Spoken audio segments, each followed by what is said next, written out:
नमस्कार and welcome back to my YouTube channel rising star 2.0। दोस्तों, अगर आप बिहार से डीएलएड सत्र 2023 से 25 में अपना एडमिशन करवाना चाहते हैं तो बिहार डीएलएड सत्र 2023 से 25 DElEd third round spot admission की जो है पूरी जानकारी इस वीडियो में मैं आपको देने वाला हूं। जी हाँ, अगर आप बिहार से डीएलएड करना चाहते हैं तो सत्र 2023 से 25 के लिए DElEd third round spot admission से संबंधित जो है नोटिस जारी कर दी गई है और साथ में अभी भी जो है डीएलएड के लिए बहुत सारी सीटें खाली है। तो इस वीडियो में मैं आपको वो भी बताऊंगा कि अभी कितनी सीटें खाली है और आप जो है सीट कैसे डाउनलोड करेंगे और नामांकन हेतु आवेदन कैसे करेंगे, किसका आवेदन होगा, डॉक्यूमेंट और फी आपको क्या लगेगा। सारी बातों को समझने के लिए वीडियो को पूरा जरूर देखिएगा और आगे आने वाली वीडियो की जानकारी के लिए हमारे चैनल को जरूर सब्सक्राइब कर लीजिएगा। तो चलिए दोस्तों, हम स्टार्ट करते हैं और आपको सारी बातें बताते हैं। दोस्तों, सबसे पहले तो हम आपको जो नोटिस जारी किया गया है थर्ड राउंड स्पॉट एडमिशन को लेकर के वो क्या है ये बताते हैं। देखिए, वीडियो को शेयर जरूर कर दीजिए क्योंकि बहुत ऐसे छात्र हैं जिनका अभी तक एडमिशन नहीं हुआ है। इसमें कहा है कि ERCNCTE मान्यता एवं बिहार विद्यालय परीक्षा समिति से समानता प्राप्त राज्य के डीएलएड कोर्स संचालित सभी सरकारी एवं गैर सरकारी प्रशिक्षण संस्थानों के प्राचार्य एवं डीएलएड प्रशिक्षण सत्र 2023 में नामांकन इच्छुक विद्यार्थियों के लिए तृतीय स्पॉट नामांकन की प्रक्रिया के संबंध में आवश्यक सूचना। देखिए, पूरी बातों को ध्यान से सुनिएगा। इसमें कहा गया कि एतद द्वारा विज्ञापित PR 01/2024 के क्रम में सूचित किया जाता है कि राज्य के डीएलएड कोर्स संचालित प्रशिक्षण संस्थानों में शैक्षणिक सत्र 2023 से 25 में नामांकन हेतु आयोजित संयुक्त प्रवेश परीक्षा 2023 के आधार पर समिति प्रसारित विभिन्न विज्ञापनों के माध्यम से ऑनलाइन आवेदन करने तथा 3 चरणों में चयनित प्रकाशन कर 2 चरणों में स्पॉट प्रक्रिया से नामांकन की करवाई गई। इसके बावजूद राज्य के संस्थानों में स्वीकृति सीटों के विरुद्ध कतिपय सीट रिक्त रह गए। अतएव अभ्यर्थी हित में रिक्त सीटों पर नामांकन हेतु तृतीय स्पॉट राउंड नामांकन के संबंध में अवसर प्रदान किया जाता है, जिसका वितरण अग्रेसित कंडिकाओं में। तो आपको भी पता होगा, इससे पहले 2 बार मेरिट लिस्ट जारी की गई थी, 3 बार, और उसके बाद 2 बार जो है स्पॉट राउंड एडमिशन हुआ था। फर्स्ट राउंड स्पॉट एडमिशन और सेकेंड राउंड स्पॉट एडमिशन। लेकिन अभी भी बहुत ऐसे छात्र हैं जिनका एडमिशन नहीं हुआ है और अभी भी बहुत सारी सीटें खाली है। तो उसके लिए तृतीय स्पॉट राउंड एडमिशन की प्रक्रिया जो है शुरू कर दी गई है। चलिए पूरा हम प्रक्रिया आपको बताते हैं। सबसे पहले तो यहाँ पे कहा गया कि तृतीय स्पॉट नामांकन हेतु संस्थावार रिक्त सीटों का विवरण समिति के पोर्टल पर http://dledbihar.com पर दिनांक 20/1/2024 को अपलोड किया जाएगा। तो मैं इस वीडियो में बताऊंगा कि आपको खाली सीटों की रिक्त संख्या कैसे डाउनलोड करनी है। अब तृतीय चरण में देख लीजिए, तृतीय स्पॉट नामांकन की प्रक्रिया के आरंभ पर विचार हेतु डीएलएड संयुक्त प्रवेश परीक्षा उत्तीर्ण विज्ञापित PR 384 में उन्नीत योग्य पात्र धरने वाले निम्नलिखित श्रेणी के अभ्यर्थी पात्र होंगे। ठीक है, देखिए कौन कौन से छात्र इसमें आवेदन करेंगे, किसका आवेदन होगा। तो वैसे अभ्यर्थी जो दिनांक 5/6/2023 से 15/6/2023 तक आयोजित डीएलएड संयुक्त प्रवेश परीक्षा 2023 में सम्मिलित होकर उत्तीर्ण हुए थे और जिन्हें उत्तीर्णता का स्कोर कार्ड निर्गत है, मतलब जो पास कर गए थे, जो डीएलएड संयुक्त प्रवेश परीक्षा दिए थे, उनका ही आवेदन होगा। ठीक है, दूसरा में देख लीजिए, वैसे अभ्यर्थी जिनके द्वारा कॉमन एप्लीकेशन फॉर्म एवं शुल्क ऑनलाइन पूर्व में जमा किया गया किंतु उनका चयन किसी चयन सूची अथवा प्रथम स्पॉट नामांकन के अंतर्गत नहीं हुआ, अथवा वैसे अभ्यर्थी जिन्होंने प्रथम चयन सूची, द्वितीय चयन सूची एवं तृतीय चयन सूची अथवा प्रथम एवं द्वितीय स्पॉट नामांकन की क्रिया अंतर्गत चयन होने के पश्चात भी नामांकन नहीं लिया। तो वैसे छात्र जिन्होंने कॉमन एप्लीकेशन फॉर्म के साथ साथ जो है शुल्क वगैरह जमा कर दिए थे ऑनलाइन, लेकिन उनका जो है किसी भी लिस्ट में नाम नहीं आया था, तो वैसे छात्र इसके लिए अवेलेबल है आवेदन के लिए। और साथ में जिनका फर्स्ट, सेकेंड और थर्ड मेरिट लिस्ट में नाम आया था लेकिन वो नामांकन नहीं ले पाए थे कहीं भी, तो वो भी जो है इस लिस्ट में नाम जो है इस जो है थर्ड राउंड स्पॉट एडमिशन में भाग ले सकते हैं। इसके बाद जारी की गई प्रथम, द्वितीय एवं तृतीय चयन सूची के आलोक में आवंटित संस्थानों में नामांकित अभ्यर्थी अथवा प्रथम द्वितीय स्पॉट नामांकन के अभ्यर्थी तृतीय स्पॉट नामांकन के लिए पात्र नहीं होंगे। देखिए, अगर आप प्रथम, द्वितीय एवं जो तृतीय चयन सूची जो जारी की गई थी उसमें अगर आप किसी जो है इंस्टीट्यूट में अपना नामांकन करवा लिए है और प्रथम द्वितीय स्पॉट एडमिशन में भी आप अपना नामांकन करवा लिए है, तो इस जो है प्रक्रिया में आप भाग नहीं ले सकते, मतलब थर्ड राउंड स्पॉट एडमिशन में भाग नहीं ले सकते। अब देखिए, उपयुक्त श्रेणी के पात्र अभ्यर्थियों के तृतीय स्पॉट नामांकन की प्रक्रिया निम्नलिखित है।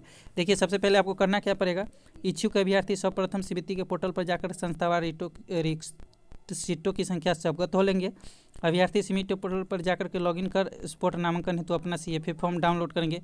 अपना कॉमन एप्लीकेशन फॉर्म आप डाउनलोड कीजिएगा, जो कि मैं इस वीडियो में बता दूंगा आपको। तत्पश्चात अभ्यर्थी जिस संस्थान में रिक्त सीटों के विरुद्ध नामांकन को इच्छुक है वहाँ संगत अभिलेखों की स्वप्रमाणित छायाप्रति के संस्थान में अपना नामांकन आवेदन समर्पित करेंगे। नामांकन आवेदन के साथ अभ्यर्थी अपने सभी अकादमिक प्रमाण पत्रों, आरक्षण कोटि, अन्य कोटि से संबंधित प्रमाण पत्र यदि लागू हो कि सब प्रमाणित छाया प्रति के आलोक में स्कोर कार्ड CFA अवश्य संकलन करेंगे। तो सबसे पहले तो आपको CFA फॉर्म डाउनलोड करना पड़ेगा, और जहाँ भी सीटें खाली होगी, जो कि मैं बताऊंगा कि कैसे आप खाली सीटों की संख्या डाउनलोड करेंगे, और कॉमन एप्लीकेशन फॉर्म भी हम डाउनलोड करना बताएंगे, और सारे लेकर के आपको जमा करना है। नीचे चलिए और आपको बताते हैं। सबसे पहले कहा गया कि संस्थान आवेदक अभ्यर्थियों के CFA नंबर को अपने लॉगिन में प्रविष्ट कर यह संतुष्ट हो लेंगे कि उक्त आवेदन का नामांकन किसी भी संस्थान में नहीं हुआ है। देखिए, अगर किसी में आपका नामांकन नहीं होना चाहिए, ठीक है।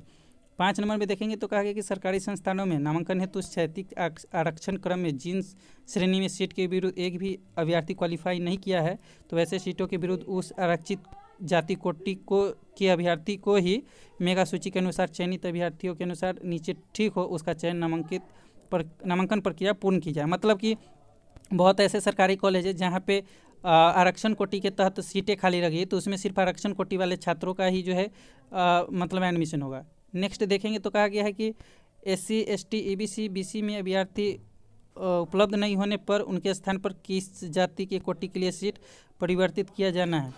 इस संबंध में बिहार शैक्षणिक संस्थानों में नामांकन आरक्षण अधिनियम बिहार 16/2023 धारा क प्रावधान किए गए, जो निम्नलिखित समिति के वेबसाइट पर अपलोडेड है, और आलोक में नामांकन हेतु कार्रवाई की जाए।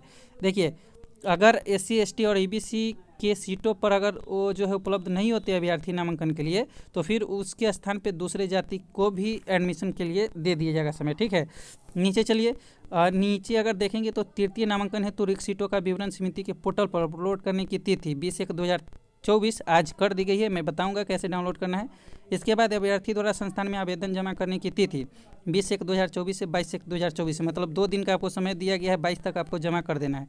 इसके बाद प्राप्त आवेदनों के आधार पर अंतिम मेगा सूची तैयार कर उक्त आधार पर नामांकन प्रक्रिया पूर्ण करने की तिथि 24/1/2024 तक जो है पूरा नामांकन प्रक्रिया समाप्त हो जाएगा, और नामांकन के पश्चात समिति के पोर्टल पर अध्ययन करने की तिथि 24/1 संध्या 6 बजे तक, मतलब 24 तक जो है नामांकन प्रक्रिया पूर्ण कर दी जाएगी, ठीक है। और चलिए आगे, और अभी हम बात आपको बताते हैं। तो DLED जो है स्पोर्ट राउंड एडमिशन के लिए सबसे पहले आपको जो है इन्फॉर्मेटिव लेटर जो है डाउनलोड करना पड़ेगा, कॉमन एप्लीकेशन फॉर्म डाउनलोड करना पड़ेगा, 10वीं 12वीं का जो है अंक पत्र और उत्तीर्णता प्रमाण पत्र, क्वालिफाइंग सर्टिफिकेट, विद्यालय प्रमाण पत्र यानी कि CLC, कॉलेज लिविंग सर्टिफिकेट, 12वीं कक्षा इंटर का अंक पत्र प्रमाण पत्र, महाविद्यालय परित्याग प्रमाण पत्र, प्रजनन प्रमाण पत्र, माइग्रेशन सर्टिफिकेट, आचरण प्रमाण पत्र, कैरेक्टर सर्टिफिकेट, जातीय प्रमाण पत्र जो कि आवंटित महाविद्यालय द्वारा मांगी जाए, उन प्रमाण पत्रों की अभिप्रमाणित 2 प्रतिलिपि व पासपोर्ट साइज के 5 रंगीन फोटो। तो ये सारे डॉक्यूमेंट आपको ले करके जो है कॉलेज में यानी कि जा करके जमा करना है। कहाँ? जिस कॉलेज में सीटें खाली है, तो वहाँ पे आप जा कर के 22 तक जमा कीजिएगा, और वहाँ पे जो है उसके आधार पे आपका 24 को जो है नामांकन होगा, ठीक है। तो दोस्तों, खाली सीटों की संख्या और कॉमन एप्लीकेशन फॉर्म आप कैसे डाउनलोड कीजिएगा, चलिए हम आपको बताते हैं। इसके लिए आपको मोबाइल के ब्राउज़र में आना है, वहाँ पे जाइएगा, आप टाइप कीजिएगा बिहार DLED, ठीक है, बिहार DLED, और लिख करके आप सर्च कीजिएगा। जैसे आप बिहार DLED लिख करके सर्च कीजिएगा, नीचे आइएगा, DLED का होम पेज दिखेगा, इस पर आपको क्लिक नहीं करना है, नीचे आना है, DLEDbihar.com, इस पर आपको क्लिक करना है। जैसे आप इस पर क्लिक करेंगे, थोड़ा ये समय लेगा ओपन होने में, ठीक है।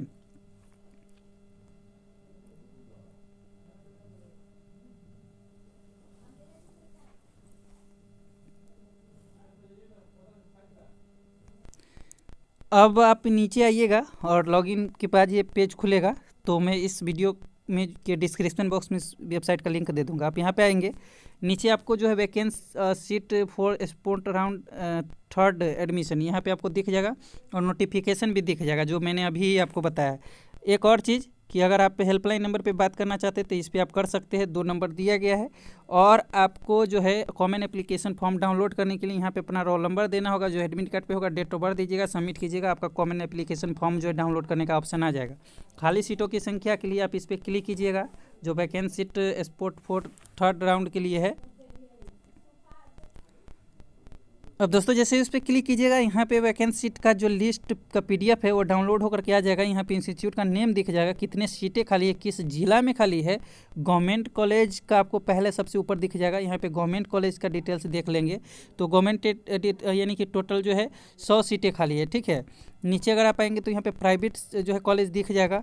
नीचे देखेंगे तो टोटल अगर देखा जाए तो प्राइवेट इंस्टीट्यूट और गवर्नमेंट इंस्टीट्यूट दोनों में मिला करके जो है अभी भी जो है 1013 सीटें खाली है। तो आप 1013 सीट के लिए जो है जाकर के आवेदन कर सकते हैं और 100 सीटें जो है गवर्नमेंट कॉलेज में भी खाली है, ठीक है। तो देख सकते हैं 1100 से ऊपर सीटें खाली है। तो जिस स्टूडेंट को एडमिशन लेना है और आवेदन ये जो है इंट्रेंस एग्जाम दिए थे, पास हो गए थे, तो जाकर के ले सकते हैं। 22 तक आवेदन कर सकते हैं। जैसे मैंने बताया है कि सारा डॉक्यूमेंट लेकर के आप एक से अधिक कॉलेज में भी जाकर के आवेदन दे सकते हैं। तो आई होप आप सारी बातों को समझ गए होंगे। अगर फिर भी किसी तरह का कोई क्वेश्चन है तो कमेंट करके पूछ सकते हैं। फिलहाल मिलते हैं अगले वीडियो में। जब तक के लिए जय हिंद, जय भारत।